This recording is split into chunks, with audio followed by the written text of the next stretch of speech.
Thought I would crawl underneath and have a better look. Now it's on axle stands. Let's have a look on this side.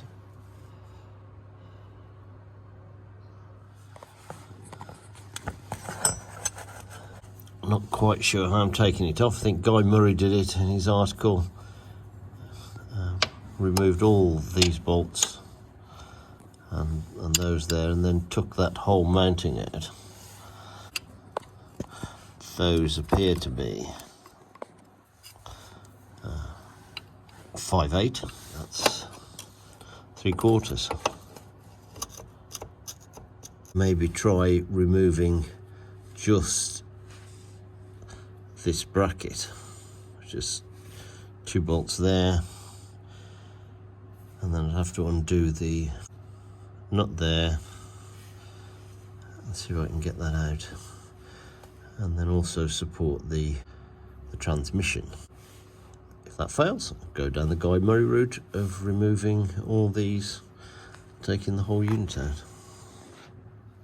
Can't get a 3/4 ring spanner on, but I can on this end.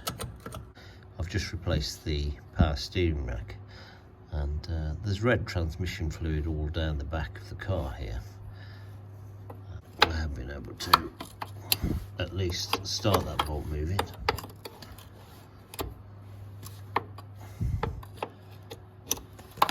Guy Murray opted to support the transmission underneath the pan. I'm going to do as Guy Murray did, as that's worked, and another jack, and just take the pressure off. So those won't be a problem either. I can persuade that to come out. It's not only got a washer, but it's also got that shaped steel plate, so that it gives additional support to that bracket.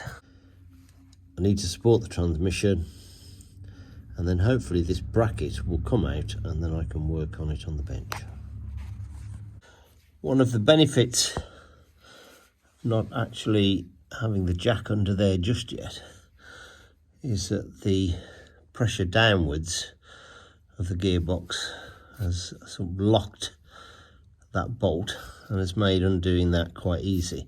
I can't get it any further off because the nut is now hitting the bracket, but if I now put the other jack under the sump there and jack it up a little bit, that should take the pressure off the bolt. I can move that hopefully and take the nut off, and then remove the bolt and extract that bracket. Now I'm going to jack under the sump here. The sump actually has a shape, so this bulges out from the sump. So I don't actually want to jack on that bit there, because I don't know why it's got this bulge. I'm going to put the piece of wood that's going to spread the load at the rear of the sump here. So it spreads the load across the edge, this side, down that side, and similarly on the other side. Missing that bulge, for whatever reason that's there for. When I jack that,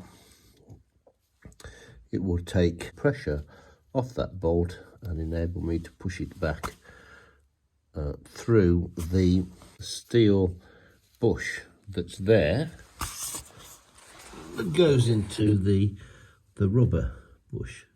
That should raise the transmission off the, just a little bit off that bracket. There we go. The bracket's loose, and I'll see if I can drift the bolt out. The bolt actually has a little indentation on its end, and there's no thread at the end, so I will just drift that out in that direction. My worry at first was that the bolt would be seized on that steel bush, but it's not. It is, the bush is staying still and the bolt is moving. I'm now in a position to keep on doing this.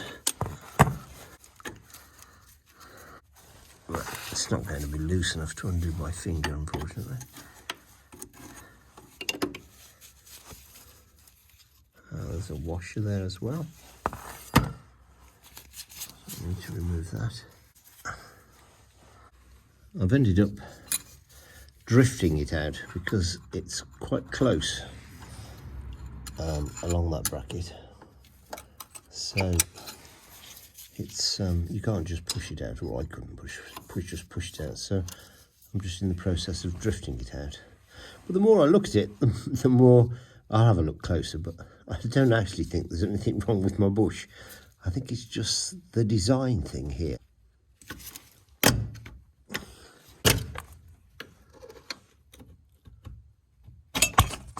And it's down. So with it out, looking at it,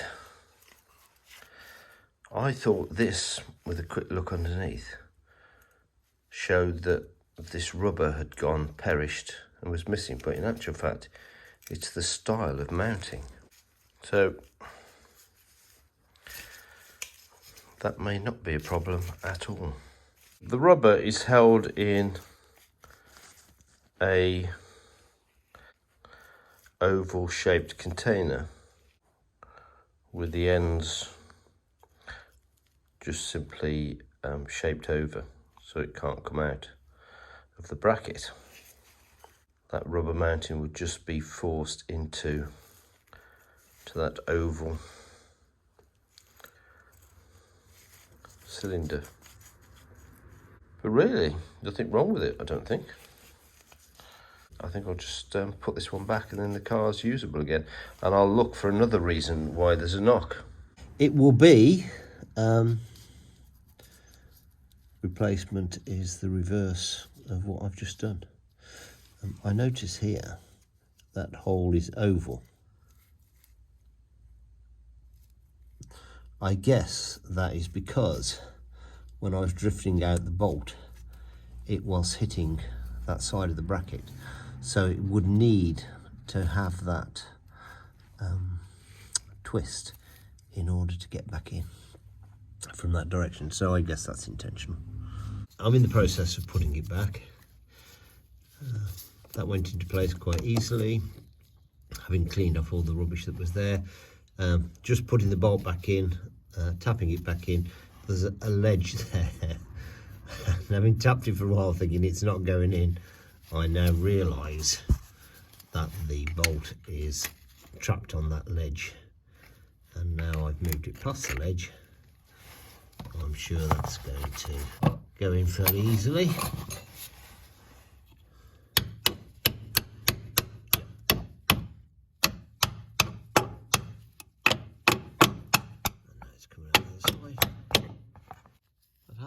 A nice little indentation there to locate a drift. So now it's just a question of putting back washer, nut, before I get too far. And I'll just continue now and then put those two bolts back. I've done that bolt up tight. I've done these up just finger tight, to locate them, and then I'll take the pressure off the jack, let it down and finish tightening these up.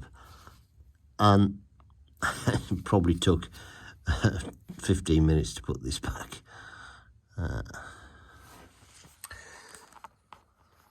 The car has sat overnight, having taken it off the stands, and I've taken it out, and I don't seem to have the knocking problem.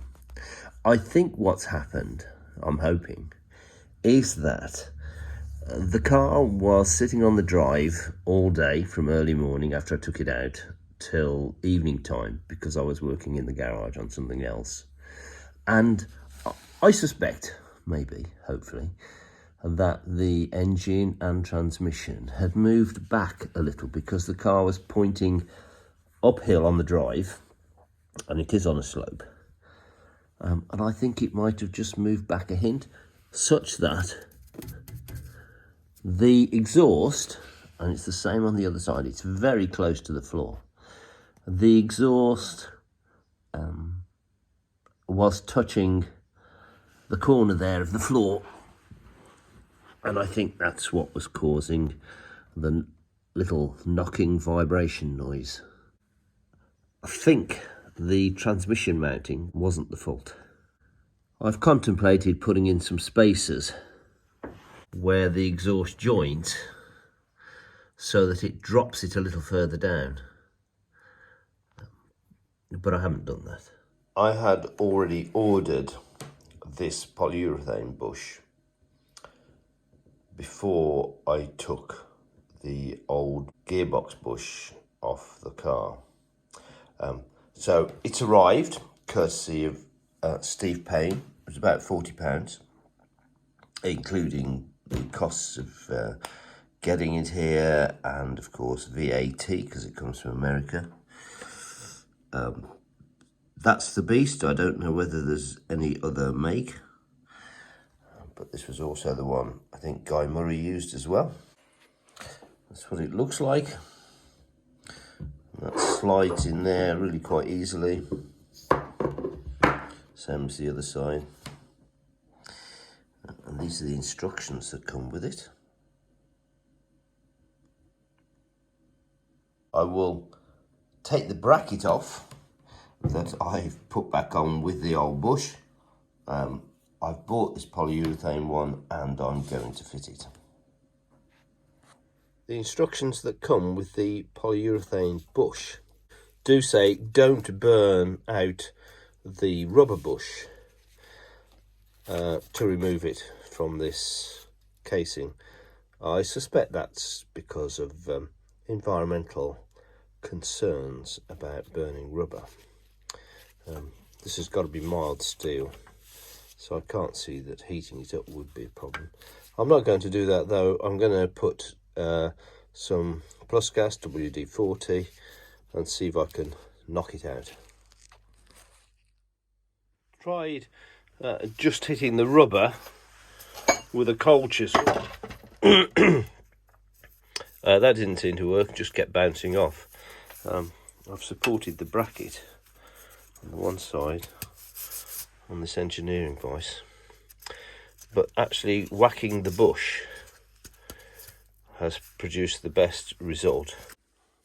All I've managed to do thus far is deform the bracket and push the bush out a little bit.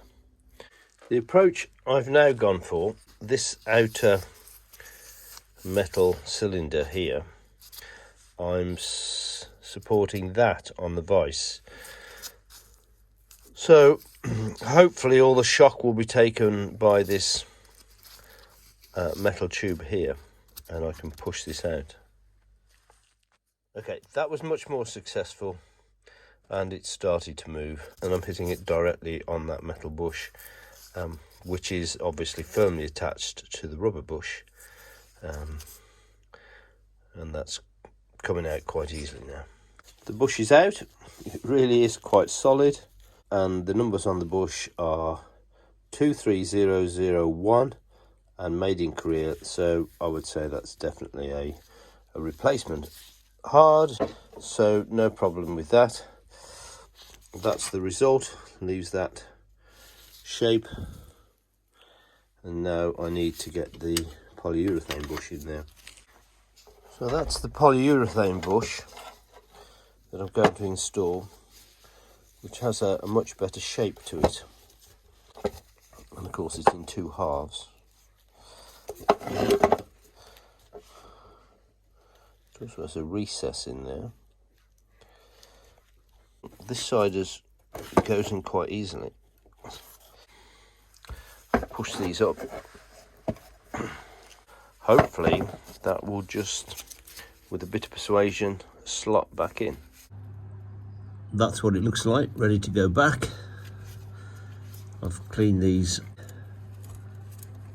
and, well, That's a reasonable fit. That's gone in reasonably well. I'll just try and get the bolt through.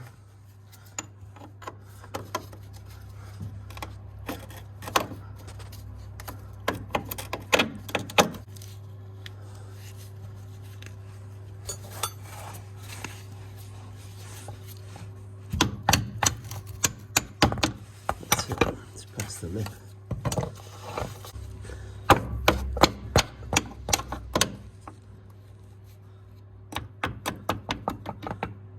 Gently tap that through. So exactly as before, I've tightened that bolt. Okay, that's got it.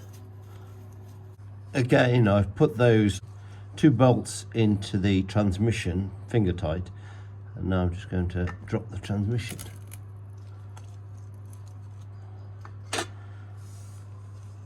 Because this bush is a lot fatter than the previous bush, it wasn't easy to get a socket on there, and so I've just resorted to a 5/8 ring spanner,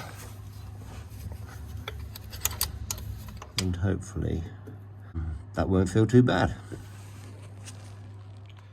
Having just put a couple of miles on it, I can't actually tell any difference to the rubber bushing, although some people suggest it's harder. But then maybe when I do a few more miles, I'll know different.